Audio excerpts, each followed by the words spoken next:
the shadows we find our light. Through the struggles we will take flight.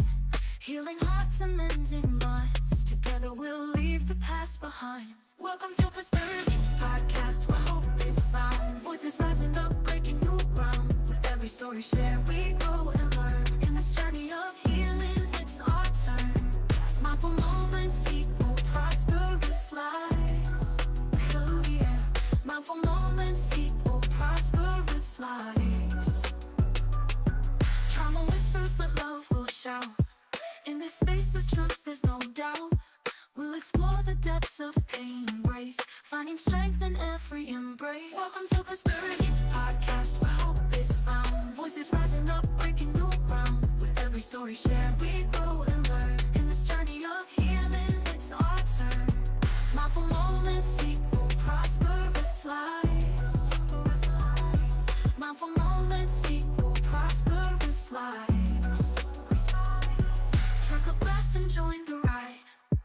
Together we'll walk side by side with open hearts and open minds. In this podcast space, true peace we'll find. Welcome to Prosperity Podcast, where hope is found. Voices rising up, breaking new ground. With every story shared, we grow and learn. In this journey of healing, it's our turn. Mindful moments equal prosperous lives. Mindful moments equal prosperous lives. Prosperity Podcast, a safe space for people healing from trauma. Prosperity Podcast, a safe space for people healing from trauma.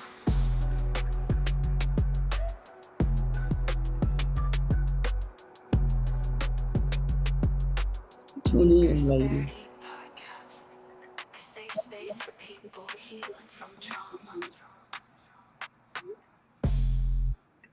All right. Welcome everybody. I had a late start and we're just gonna get right into it, you all. Sometimes things happen. I'm glad that the guest is here. And We're gonna get right into it. Shout out to Karen Hannah. Good evening to you. All right. So welcome back to Prosperity Podcast, which is a safe space to heal from trauma and where mindful moments equal prosperous lives. Today, we're diving deep into a topic that touches us all: breaking the silence, the power of living and not existing. My incredible guest, Rita Berry, will share profound insights on how healing can transform a life of mere existence into one of vibrant healing and living. Get ready to be inspired and empowered to reclaim your narrative and truly thrive. All right, Miss Beer, you want to give a moment to tell about yourself? You got a business? What are some things that you have going on? You want to shout out anything that you're doing before we get into these questions? Let me shout out one thing that I'm a part of this weekend. We are having event for seniors. And one thing I found out on working on this event for seniors in our community, which are the foundation of our community, I was speaking to a lady from a non-for-profit today. Only 1% of donations are given to senior citizens. And that was a very shocking number for me. Everybody want to give to the children, and that's fine. And she named out some big organizations that don't give to the seniors. So this event this Saturday is totally free to them. Health care, Medicaid. We got a lot of things going on with Medicaid. It's going to be somebody there actually from the states to talk about the property tax. It's going to be food. It's going to be health people there. It's going to be dental people there. And I just know that the seniors are our foundation. So I'm very excited for that. This Saturday is at Memorial Church from 11 until 2. And that address is 11424 Hickman Mills, which is Kansas City, Missouri.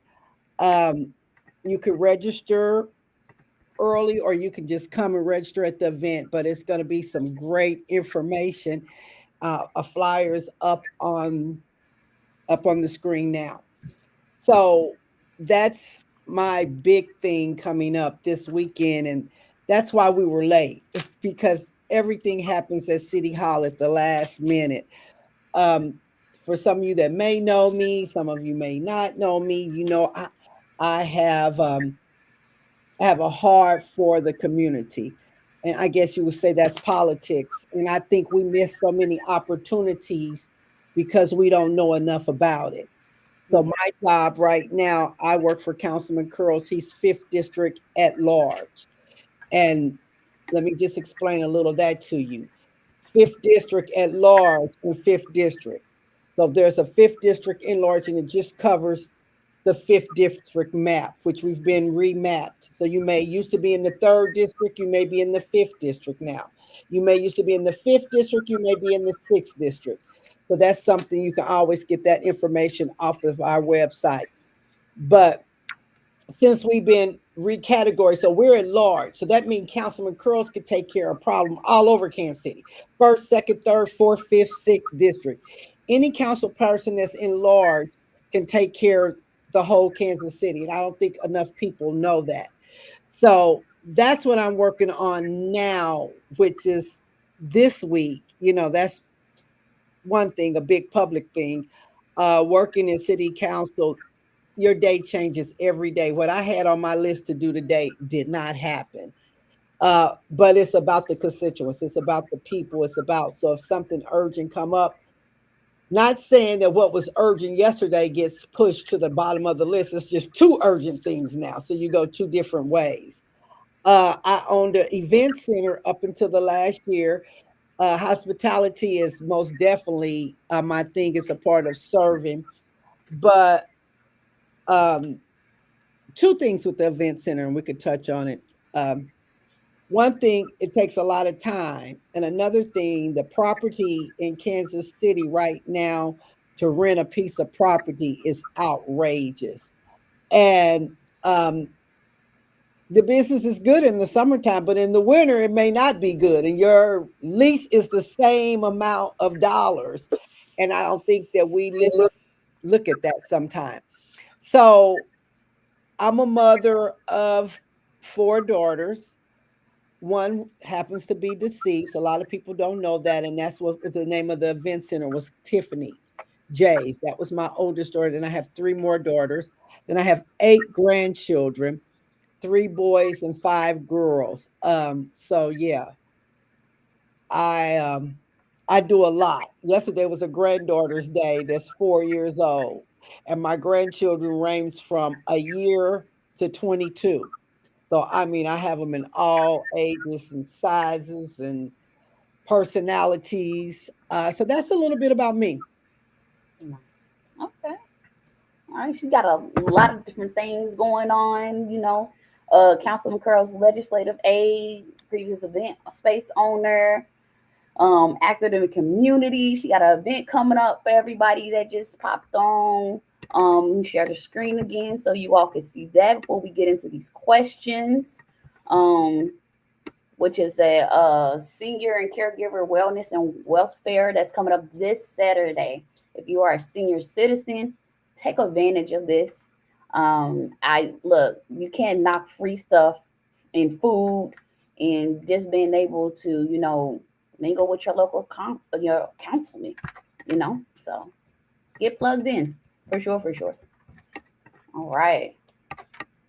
Okay, Ms. Bear, you ready to get into some of these questions? Yes, ma'am. You have the floor. Okay. All right. How do you define the difference between merely existing and truly living, especially in the context of healing from past trauma?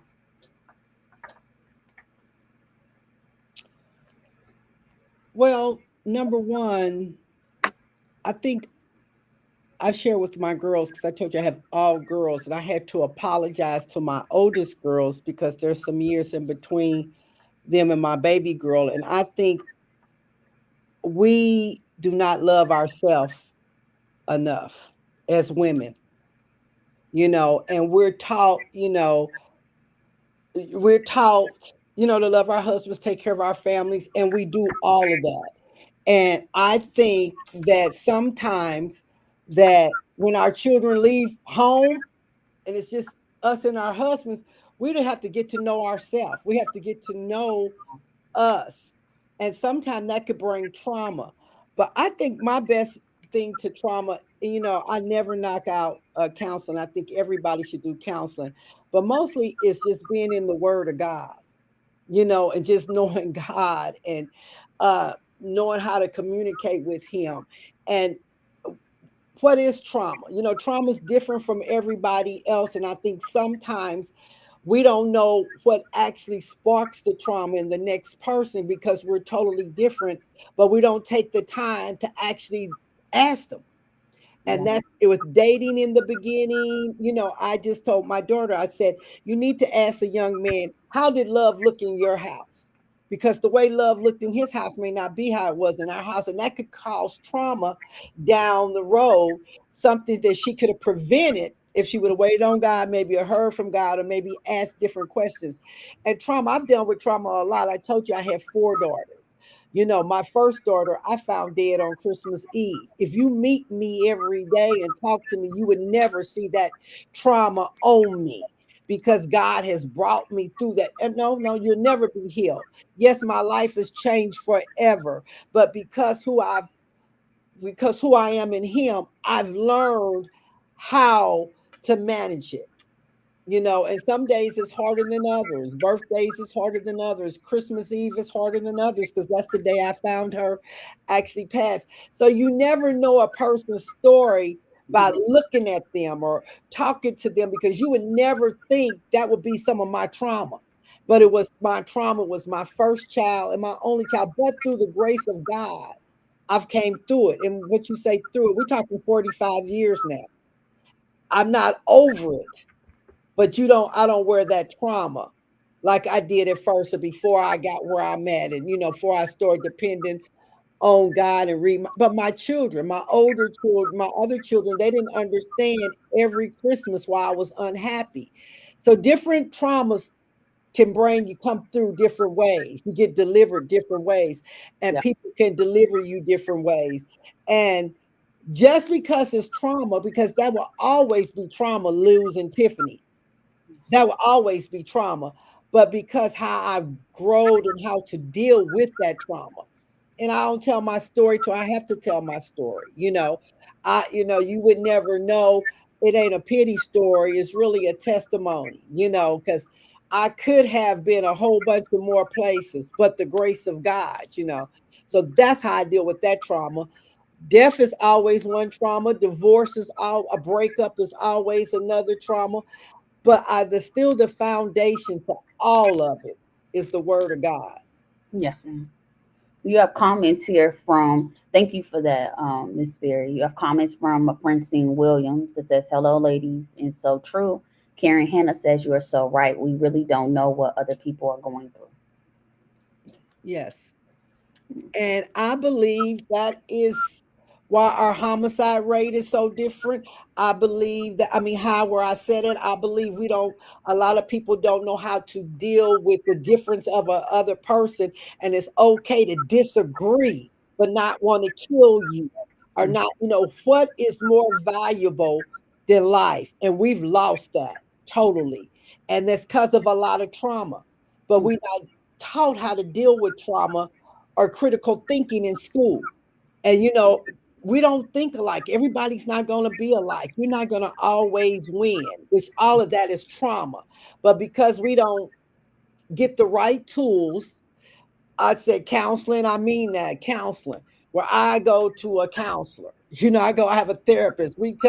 I got to talk some things out with her, even though I talk to God, and I have to have somebody to unleash sometimes. And if you don't, that keeps the trauma there.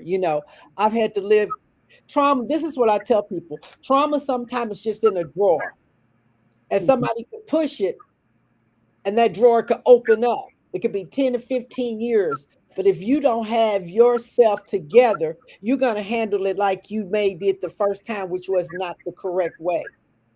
Don't some people now, I've been talking to them on the phone. They say, what? I can't hear you. What you say? I'm just quiet because I got to think it through for a minute. Let me think it before I just spit out an answer. And we all think that's what we got to do, just spit out an answer. And that is not what we have to do. And I can probably say the last 3 years of my life, probably where I sat at, the church I sat at, I've learned a lot of ways of different thinking and how to handle things. And so that's been a big plus. But I grew up in the church. My father was a pastor. But just to get it now and get it how you get it, it makes a difference.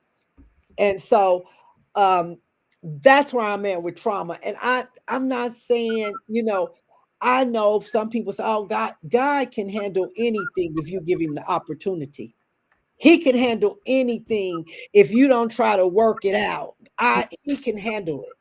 And so, the business was a trauma, uh kids moving out of town with your grandkids is a trauma. Oh, that's on my plate. Somebody calling me today, I don't even know. Because when you sit in my seat, you take other people's trauma on. Somebody stole her property from her, now trying to sell it. You know, she sounds older. That's trauma for her. So I got that trauma at 10 till 5. I couldn't hang up on her. And so then councilman's coming out and say, hey, I got an interview with Channel 4. You got my stuff ready. And I had this, but and then couldn't get on. That wasn't nothing but me, but the enemy. Because first I was just gonna say, forget it. I'll go Channel 4 with you. And I said no. But still, all of that's a form of trauma. And sometimes we let it build up and then we explode. Mhm. And that's what we have to stop doing. That's good. That's real good. Say that again. We don't. A lot of times we don't deal with it. We do hold it in, and then when we explode, it's like it's many things. Either falling into addiction, getting into it with people, being angry and frustrated, saying things we don't mean. It's like a lot of people. Sometimes it's just going silent, going mute, or having a mental breakdown. So you're completely right on that. And it ends a lot of friendships. It ends a lot of families. Now I see it ends a lot of trauma has gotten into our community. And I mean our community, where we have no patience with each other, no empathy for each other. We would go take things from different communities that Mhm. we don't take in our own community. And that's trauma. Trauma is every day, is how you deal with it. And we got to deal with it because it's starting too much. It's young people are doing things that I just never thought I would hear them doing it, but it's all because of trauma. When you start pulling off the layers, it's something that happened when they was a child, or something wasn't addressed, or somebody looked over them.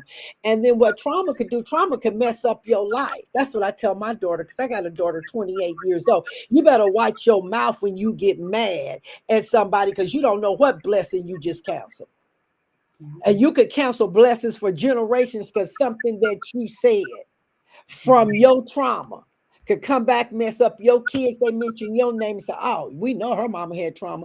Better than walking away and not saying something sometime than speaking what comes out in your mind that can mess up your blessings for a long, long time.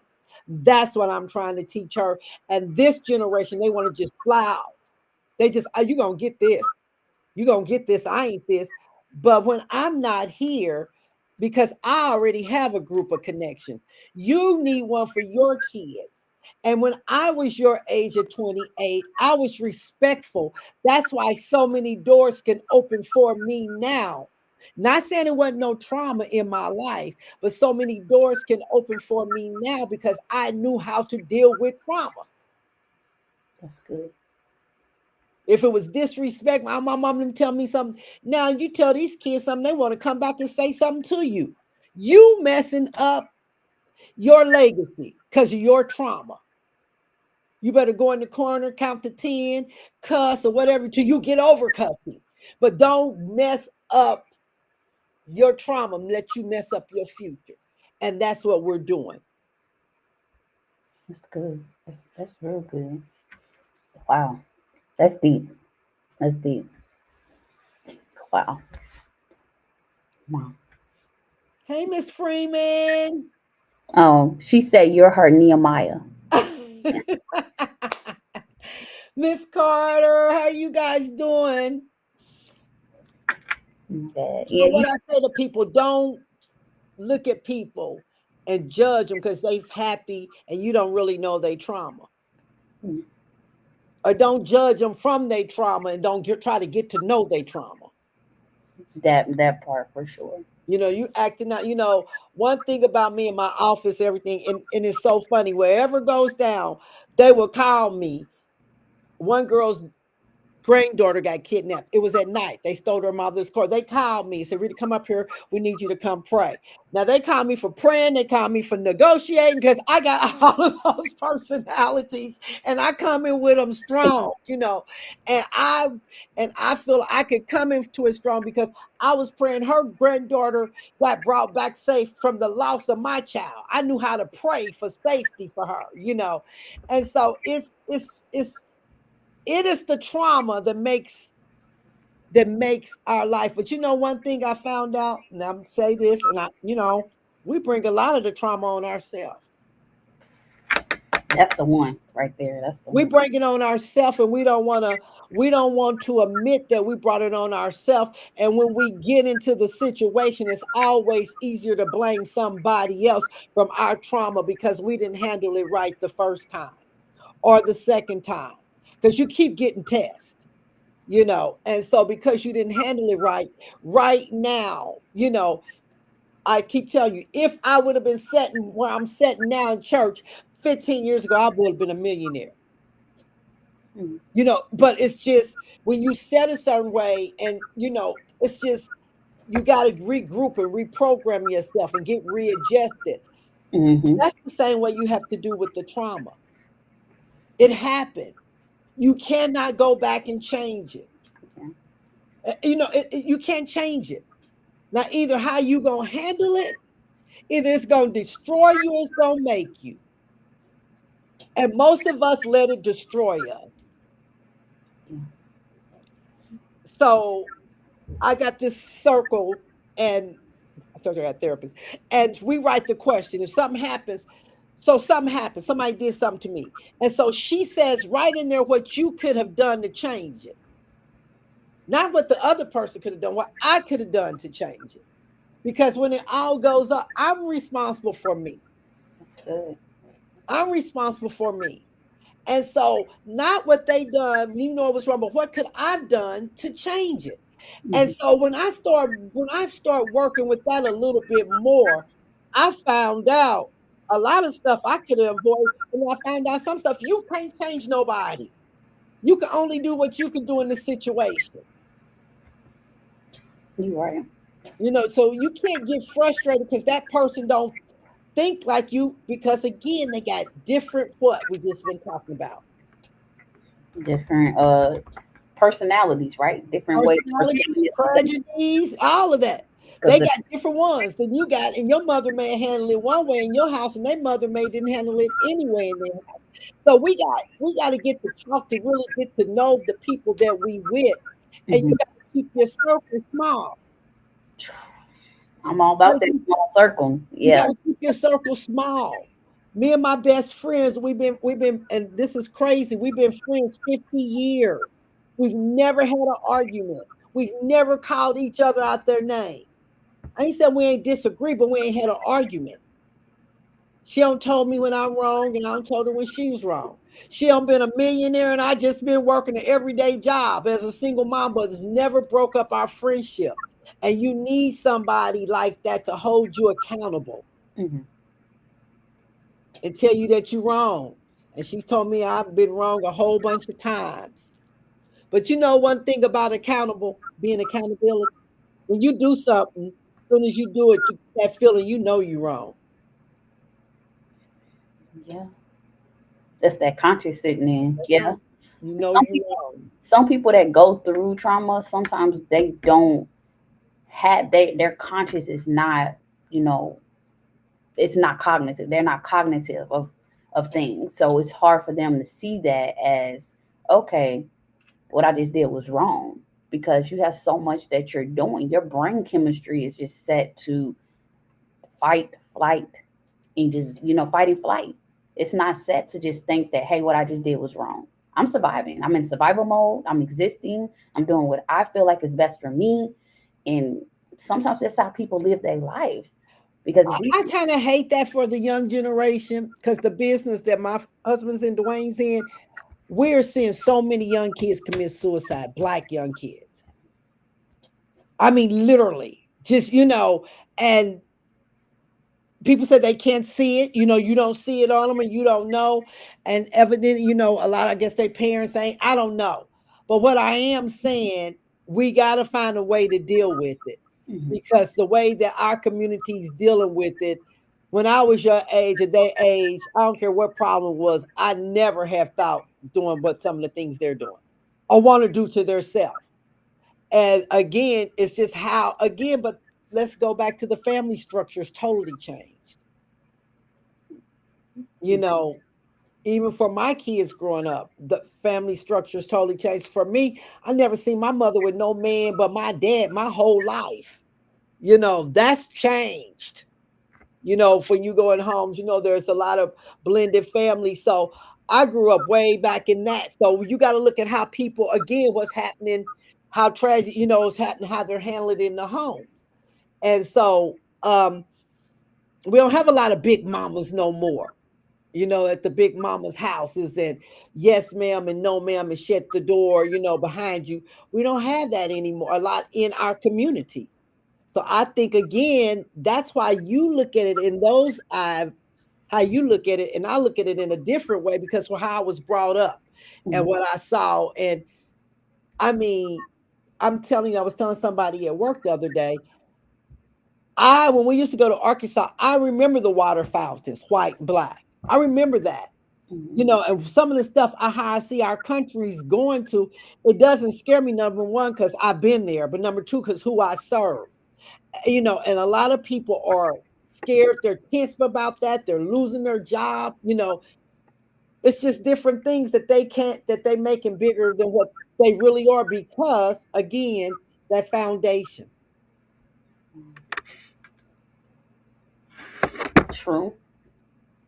I mean, do you think that a lot of the stuff that, the African American community that they're battling with is because of unresolved trauma just in general throughout the generations? I think so. I think so. Then we go back again to how the people that's in your group, this is what's so crazy to me. And it was very crazy when my kids started growing up. My mom and them knew everybody on my block. You know what I'm saying? When I was growing up, they knew everybody. If I did something, they done told on it before that I got home. Yeah, that's You know that. what I'm saying? Now they bust our kids, and most everybody in my neighborhood, we was on the same living scale. You know what I'm saying? So my mom and them kind of knew what was going on in their house, or we went to the same church, or we shopped at the same. Now your kids go to school with people from all over the city, Yeah. all different backgrounds. Some people don't go to church. Some people can see daddy selling. I mean, just everything. So that's made a difference right there. Mhm. Yeah. So trauma, that could be trauma, getting bused to a school you don't want to go to. But again, in our community, I see this every day. They could sell us anything and we'll buy it. And we won't go back and fuss at them. You know what I'm saying? Or we'll give them another chance. How many times you don't been to McDonald's, the food ain't been right, and you go back? Or you've been to a steak place, it was good one time, but it wasn't right. True. Then you'll go back. I mean, I'm for me, I don't know. I'm a foodie, so if somebody disappoint me with the food, I most likely won't go back. I'm Well, not. I'm gonna even say Chick-fil-A don't disappointed me before, but I'll go back. I've been back, because Chick-fil-A is usually on point, or I'll go back if it's convenient. But if it was a black restaurant like that, they couldn't have a franchise and survive here. Right now, I'm trying to find a donut shop in the fifth district to do business with. There's no donut shop in the fifth district for me to even support. Wow. But Lamar's gonna open up 12 stores every, I'm just saying again, until we come together as a team of people, we have some issues. Until our people come back to church, like we came through in the days where I came through, we're gonna have some issues. And with that, like, to go off of that, go on that, speak on that, but to verify on a different level of that, do you feel that that has something to do with safety? And it's like, my question is, for someone that has experienced trauma, what does the word safety truly mean? And how does that go play to play with what you're sharing? Because I feel like safety is that foundation that people are looking for in order for them to move to next levels and do different things. Well, if you're talking about the trauma with my daughter, let me tell you, I had a mother like none other. Again, I told you I never seen my mother with another man but my father was dead 25 years before she died. I never heard my mother curse. She didn't drink. That's the type of house I grew up in. So my mother, where they says the prayers of the righteousness that follow generations, I know I'm living off of some of my mother's prayers and her tithes because that goes generation too.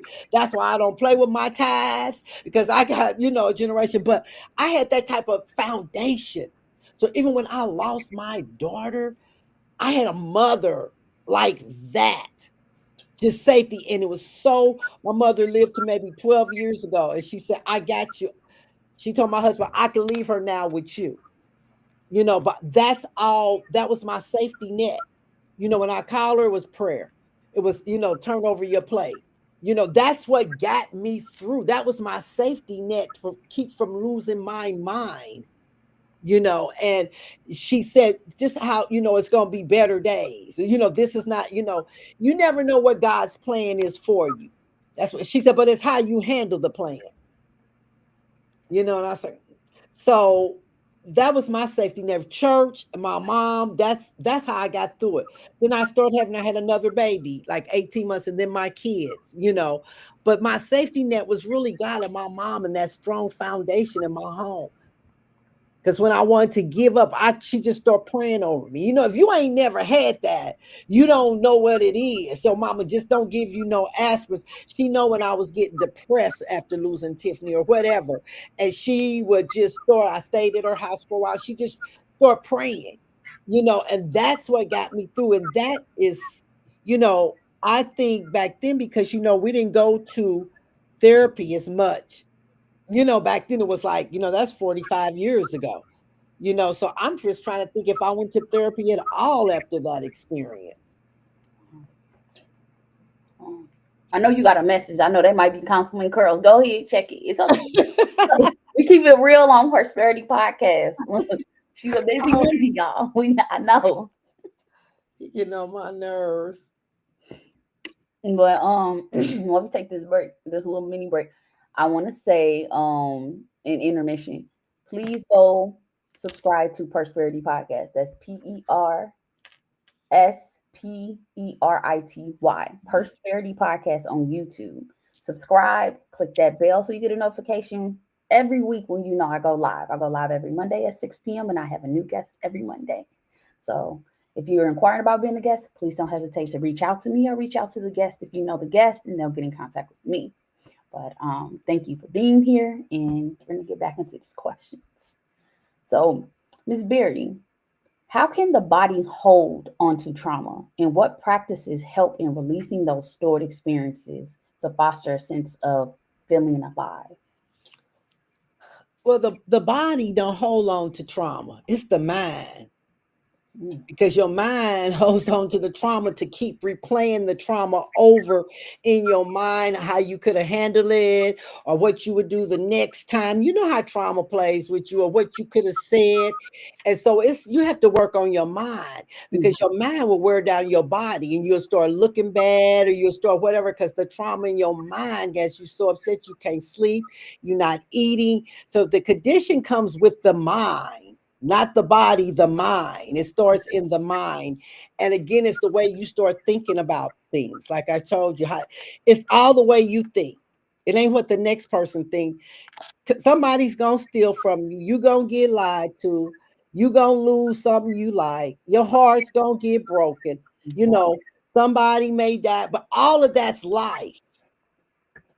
And so when you get your mind right to be able to focus on what's happening right then and how you can handle it, not what somebody did to you. Because remember, I told you, you can't control the other person. You only can control you.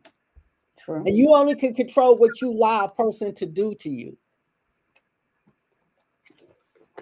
True. Y'all gotta ignore my pinky nail fell off, y'all. So I broke mine. My granddaughter broke mine. so hey, don't be talking about my pinky, y'all. But yes, ma'am, you are 100% right on that. 100%. Because like the way that a lot of people sometimes are set up emotionally, mentally, they don't know how to impact of the mind and how powerful it is. Um and it's I wouldn't say it's crazy, but it's just for you to even state that it's just like wow, somebody sees this from understands that a lot of things start in the mind. That's why got the chemical imbalances. I'm said them say a lot here on well, I don't say them say, but I say it a lot here on Prosperity Podcast that in my research, um, I have researched that when trauma is introduced, it alters the DNA. So that does things to brain chemistry, does things to the body's reproduction of the cells. So your body is trying to, your mind, what's going on there, your body is trying to respond to it. And that's why we have people get diseases and, got high blood pressure and they get early Alzheimer's, dementia, all of those things. So people that have gone through trauma and tumultuous circumstances are more susceptible to those diseases and disorders because of how their minds have been impacted, whether that's physical trauma, physical abuse, verbal abuse, or just seeing things visually. Those things can impact you. In the long run, those are the things that people are seeing that their body is responding to at an older age. They're trying to figure out why am I not functioning the way that I used to function with my body? How come it's hard to walk?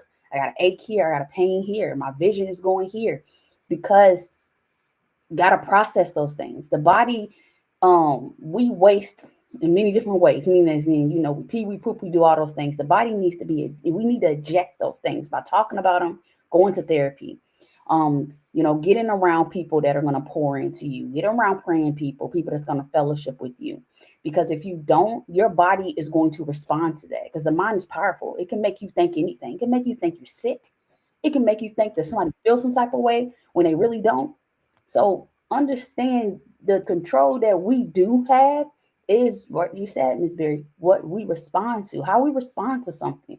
Because either we're going to create more trauma or we're going to walk into a healing space and not receive that what's going on because it may not have been for us to receive because they could be dealing with something, but it's easier said than done.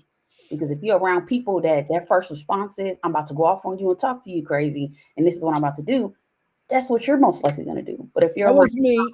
That's me. That I mean, I'm just real. I no, am real. Some days, hey, I'm a firecracker. Come on, let's light it. And that's something I've been working on. And I don't know if that so much comes from trauma as it comes to I was a protector because I had all girls. So I've always been a protector. Ain't no guy walking up in here house talking crazy to us. You ain't doing my girls no. And that's carried over in my work, sometime in my church. But I've been just a protector. So my girls laugh because we were just talking because my baby girl said, well, Mom, what would you want to do? I said, I want to be a police officer. And my middle daughter's like, no. When we were younger, I used to play a police officer. I'd drive over to somebody's house and mess with somebody. So I've always been a protector. So I'm not scared to fight. I'm not that girl. I'm growing out of it. But because I had all girls, I think I wanted to be a protector for them because I was a single mom. As you know, my baby's daughter's father got murdered 30 days for her 16th birthday. So that's trauma. I'm raising a child with trauma, and I don't have no friends that's got a child that their father's been murdered for me to even talk about that with, to even have conversation. How did that look? So I'm the blueprint for how that look in my friend group. And we don't want to wish that on anyone. So I'm dealing with her with trauma. And even though I got my own stuff, this girl's trauma is a lot because she misses her dad. And anything goes wrong, she think he can make it different or better. So let me see. You see a woman that walk in church every Sunday, messing with everybody on 10 all the time. And I don't bury my daughter. My daughter buried her father 30 days before her 16th birthday, and you can't see it over me. And you ask me back, how do you handle that? That's a prayer thing. That's them prayers to my mama still cover me because some days I don't know what I want to do, but by the grace of God, it has been differently. Again, where I tell you where I sat at the teaching has been differently. It's like I left, it's like I left high school. Now I went to college. Well, you now working on my PhD. That's the difference in teaching when you let your mind open up and handle trauma a different way. You know, Mhm. we always get mad at how people handle situations, but God is not judging you on how that person handled it. He's judging you how you handle it. And that's what I got to deal with. It ain't what nobody, it's how I handle it. And I'm trying to do better with the flying off the handle. I'm the type of person want to get it done real fast. You know, I'm real hyper. You know, if you work, I'm real, let's get it done because a lot happens. But can't nobody love you no harder than I love you. If I love you, I love you. You know, if I like you, I like you. And so that's just me. It ain't no in the middle. I'm gonna try to tell you the truth, and you may get mad. You know, I asked my kids, I said, so why do people call people crazy when they tell them the truth? You telling you the truth about their self and they want to call you crazy. That's the society we live in. That's part of trauma. Well, you know, for some people they can't handle that because I know, I know I just told you the truth. Now you want to call me crazy? So Sure. you got, so that's what we're dealing with. But the foundation, ladies, the foundation is God. Yeah. Always, always God. My favorite scripture is John 4:24. God is spirit, and they that believe in God must believe in God in spirit and in truth. That was a scripture that gave me hope and that God spoke to me. So for sure, for sure. Always putting God first and just being mindful in circumstances and situations, even after. You know what I mean? Even after that. I mean, because Prosperity Podcast is mindful moments equal prosperous lives. I mean, as in, you may not have been mindful at that moment, but know that if you reflect on circumstances, you can respond and do things different, because opportunities continue to come and God sends those opportunities a lot of times just for you to be able to have a different experience. So, yeah, definitely with that. But I do want to like elaborate further um, with the passing of your mother. Um, with the passing of your mother, was that something that, well, I want to ask this. What age were you when your mother passed? I was old, 40. I was old, 40 something. Okay, okay. Let me see. Yeah. Oh, yeah. I was almost, yeah. 15 years. Yeah. I was almost 50. Oh, you can't. So I had my mother a long time. What's different about my dad had children? I'm not my mother's only child. My mother's the only child, and her mother was the only child. So when I lost my mama, I lost my whole family. My aunties, because she didn't have no sisters. My cousins, I have no family on that side. Oh, Just from her father. I'm closer to my father's side of the family. So that's a whole nother story, being only child 3 generations. so do you feel like with the passing of your mom, do you feel like that was something, the things that she instilled in you, did that increase motherhood for you in being a mother to your children? Is that something that you felt like you had to take a step back and reevaluate, things that were going on with you so you can better, be there for your children? No, my children says I'm very, very hard. I'm a very, because I told you how strict. I mean, they think they've only seen this grind hard, mama. You know what I'm saying? Real hard. So, Mhm. like one of my daughters, she's mad at me now. The other two girls are really, they y'all know how y'all are. I've always been a hands-on mother because that's what I seen. My girl's been in private school. My baby girl went to boarding school. She went to boarding school because she was a baby away from her sisters and brothers. And it was a black boarding school in Jackson, Mississippi. And I needed her to get every experience that she could get being away from her sisters because she would never be in school with them. So she's never really came back to Kansas City, still friends with the kids in boarding school. One of my daughters went to St. Teresa, one of them went to Sion. I've always believed in that great education for the girls. Till I moved them and we moved to Blue Springs after they found one grant Blue Springs South and one Blue Springs North. I always brought them into the city for culture, black churches or their cousins. Kids always, that's what kept me balanced, kept me going, was my children. I used to tell people they were my 401k. Everything I had, I invested into them so they could be what they could be. Wow, that's good. That's good. That's good. I do want to respond to the fact you said, yeah, two of them mad at me. One's mad at me now. The other two ain't mad at me. They take turns. They take turns because I don't back down. I don't back down. Maybe I mean, if you do something wrong, just because you my daughter, I gotta call you on it. Have Mhm. nothing to do with us loving each other. We're probably so much like each other. Nothing to do with us loving each other, and it's so ironic because both of them had babies late like me, like their sister. So at 37, Mhm. they're having kids still. Crazy, but I did it. One just had a baby at 38, 137. I think I was, so we had that last child. So they are so much, I guess, still, but Like yeah. you bumping heads. Oh yeah, that oldest and the baby. I didn't believe I was having no baby, but see, that's what got. See, I lost a baby and thought I was through having kids. And then here come another little girl at an older age, which keeps me young, I guess. But yes, so that's how that happened. But see how he turned. See, that's where we got to go back to that trauma. You see how he turned that trauma into a blessing? I lost Tiffany, but here come Darren at an older age for me to keep me going when the big kids. So it's how you look at your trauma.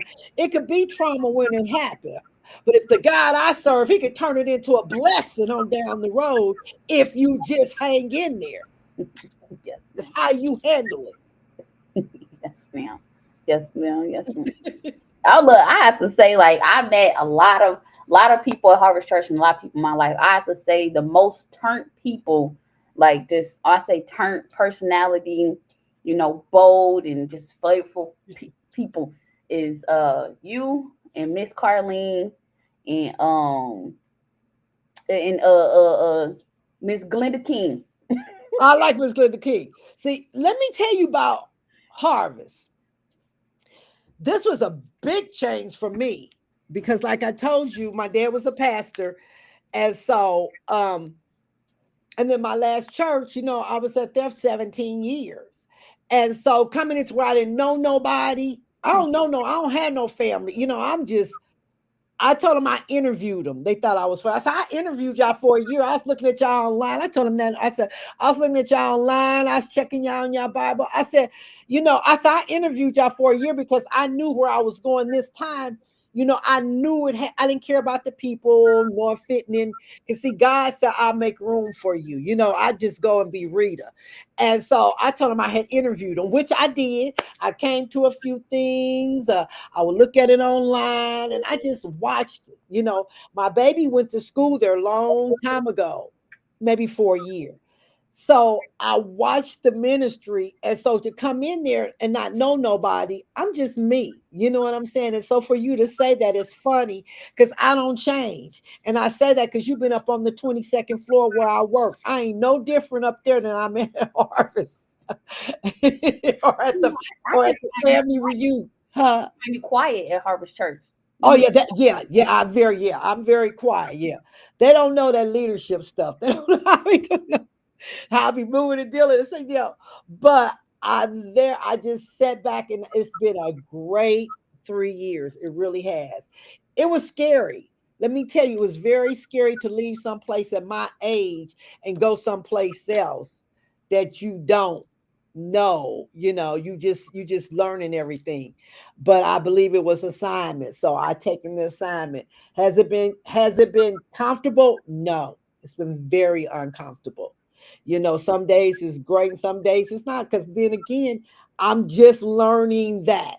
So I'm really getting into the teaching more than the people, because I'm in and out. I get what I got to get. It's where I have a 17-year relationship with these people over here that know, so it's different, but it's really been peaceful, because I could come in there and say, like you said, I'm quiet. Over here, I'm still getting invited to weddings, baby showers. I was there 7. Over here, nobody really knows me. So I just come in under the radar, come to everything that I need to come to, get what I need to get, and get out. So that probably would be the difference of what you see on the 22nd floor and what you see at church, because I'm not quiet up there. So I have a question. Like, with that, like the signs in that area, and then the opens in the different area, would you say that that is something that is like trauma related? Opening, no, because it's two different areas. I mean, that's church and that's my job. And then our job is position. See, you gotta know where you want to do in life. Mhm. That's one thing. And if you know what you want to do in life, it ain't trauma. Because I know what comes with my day. So No, I don't look at it as trauma for me. I'm saying like in your responses, like you're quiet in one environment, but you're just outgoing. And you're just you doing your thing in City Hall. Yes, You just but I'm new in that environment, so I'm learning my way. I don't come in. That's what you don't come in taking over. You know what I'm saying? Then again, it says God will make room for your gift. wait, ain't you new? You new in the council office, so ain't you? I ain't new in the community though. You right, you right. I moved out to what I do in the council's office. He told him today, I ain't new in this community. I was the first black female to sell cell phones in Kansas City and Overland Park when they was installing them. So I got all the customers, all the dope dealers, all the preachers, all the hotel owners. Right, I know all of them. I was the only black general manager at KGGN for 7 years. So I know people from advertising. So I'm a whole nother personality. Not in Harvest, I'm not that personality. But what's crazy, in my old church, I'm that personality that you see on the 22nd floor. Wow. But I wasn't there the first 3 years. You Mm. see what I'm saying? I was there. Then I came there after the church closed up, and something I went to. So I wasn't there the first 3 years that I was there. I wasn't that. But after 17 years, when I left, I was that. That's So I good. ain't been in Harvest 5 years yet. Mm, that's good. Because people tend to feel like people you have to be everything in one environment every time you go. I've been like just spending time with God and just trying to make this understanding of okay, like people like this just who I am. Sometimes when you show up in environments, it's like, hey, sometimes the environment is 25 and you need to match the 25. Sometimes that 25 not good enough and God say turn it up to 75. You know what I mean? Like it's okay to be quiet in some environments because you learn things that other people are not when it's noisy in there. You know, Well, this is what you got to watch what you pray for. I prayed that I wanted to know knowledge. So I had to be quiet to get the knowledge that I'm telling you I don't got in the last 3 years. If I would have been busy and involved, I would have missed some of that, because ooh, I would have been too involved and try to do the responsibilities that they want me to do in the flesh instead of in the spirit. So I need to be quiet in this season. That's why he moved me there. I cannot go to a church inside of Kansas City. I would be, because they know me. I can move there. Everybody think I'm out of my mind driving out there. Literally. Pastors, you could have came to my, I didn't want to go there because I would have jumped right back into the busy Rita on 22nd floor and the Rita at church on the 22nd floor. I need to be quiet somewhere. Church was where I chose to be quiet at for my sanity, to get the knowledge to carry me through trauma. use mic drops. I'll be that part. Like, wow, you make sense to something that a lot of people don't even know how to make sense to. But then again, like you are on the podcast and you sharing these things, and somebody watching this and somebody out there that's going to watch it is going to resonate and it's going to make sense to them, because it definitely makes sense to me.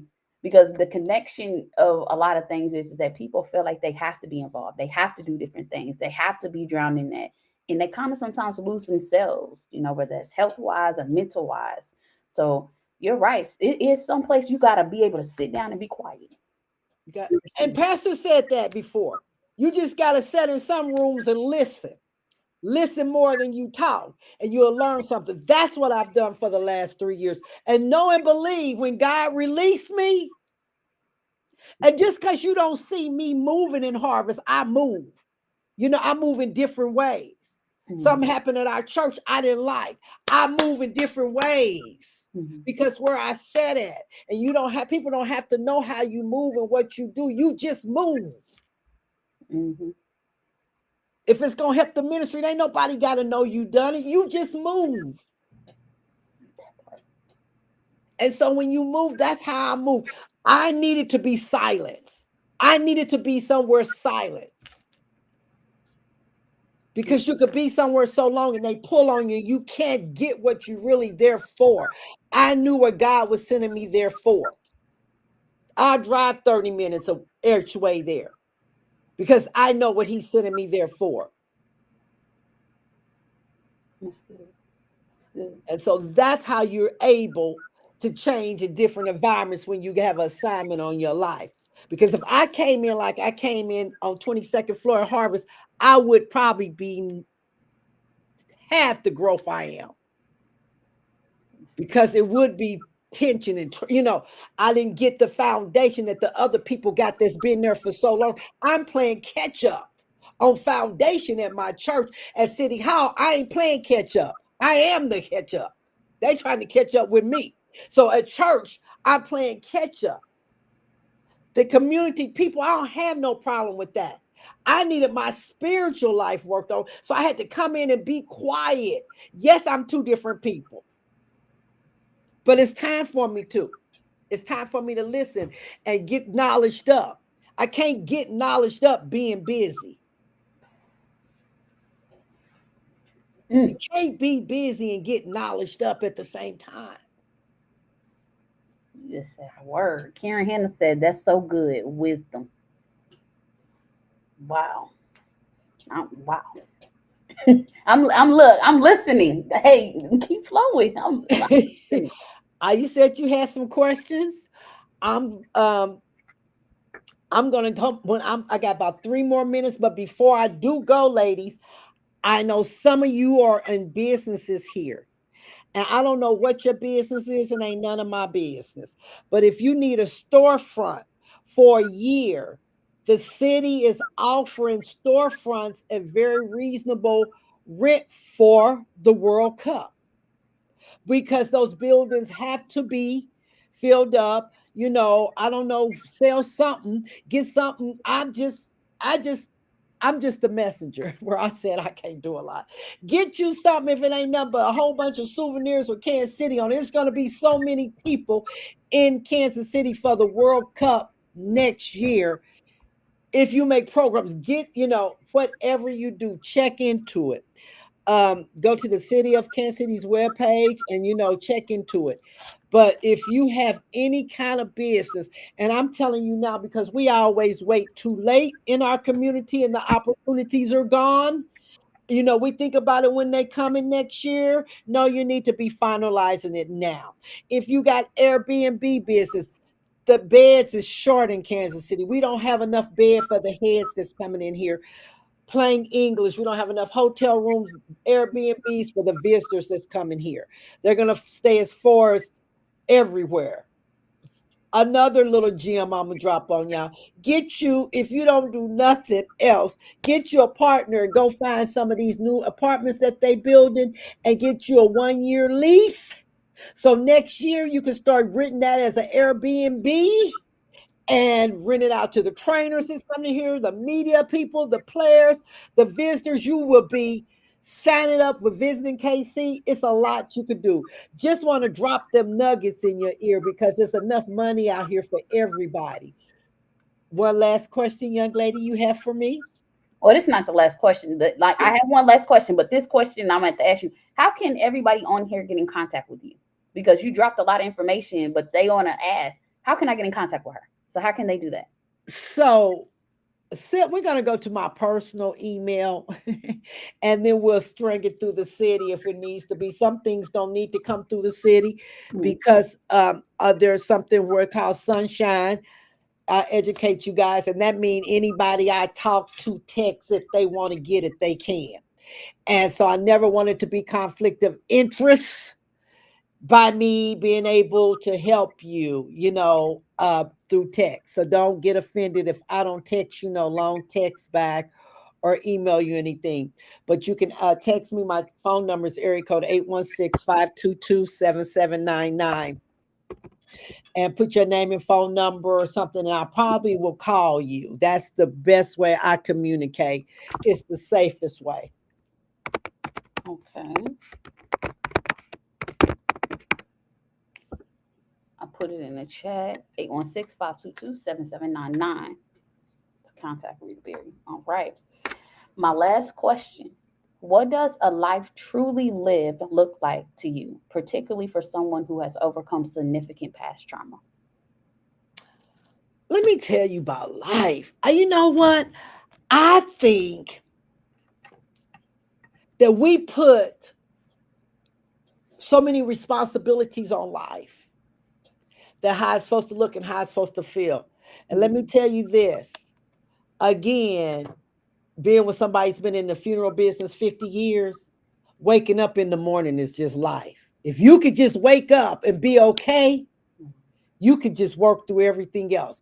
When we talk, and I hate to talk sometimes, because when I ask him what his day is, it's always death, just different reasons. And we take that little thing for granted, just waking up and starting the day. Anything else, if you could wake up, you can do anything. But just waking up, my grandson is my grandkids is in Vegas, and he's 2 years old, and he evidently must have heard my voice and my daughter, so he's telling me hi Mimi, hi Professor. I call my grandkids I call them what I want them to be. See, he ain't bad. His name is Professor. That ain't even his real name, because I see something that I want God to do in his life way down. So I've been calling him Professor. He's two. So that's what I do, But that thing, life, we put too much on it. Just waking up, having your health and strength, that's enough for you to get started on what you really need and be able to move through life. I stopped looking for things because it ain't about my will, it's his will. And Mhm. every time I look for something for my life and I get disappointed, I have to remember, was this the will of God? Because some things I want ain't the will of God. That's gonna make He don't gave me some things I thought was gonna make me happy. Girl, please. Ain't you know what I'm saying? Girl, please. I should have waited on him. But if I'm learning to wait on the will of God, and I think if we stop saying how it's supposed to look, because we don't know how it's supposed to look. Tragedy happens every day. It could change how we think it's supposed to look. Yeah. So for me, just at this age, waking up, having my kids and my grandkids, going to my little job, taking care of the constituents, coming up to Harvest Church, sitting on the fourth row, being real quiet, getting that knowledge. That is happy to me. That part. That part. Thank you for answering that question. Before we wrap up, is there anything that you would like to share? No, I think I've put a nugget in the ladies' ears. If they want to do something for the World Cup, that little money's gonna be here. I think I shared about our event this weekend. Uh, I'm so excited about that. This is our first event, so it's been a lot of work, but I'm so excited about that. If you have anybody that need any kind of help, everything is free. We're doing wheels because people don't talk about wheels in our community. We need to talk about that, and so We're having Medicaid, Medicare. We're having different doctors there. We're having the dental people there from Swope. Just a lot of people, a lot of services, not only for seniors, but for caregivers. Because my kids is going to be caregivers one day for me. And I'm telling you, I'm going to be a piece of work. I know. So any knowledge that they can get that could help them, that's what we're doing. It's not only for the seniors, but it's for anybody that's taking care of their parents. All right.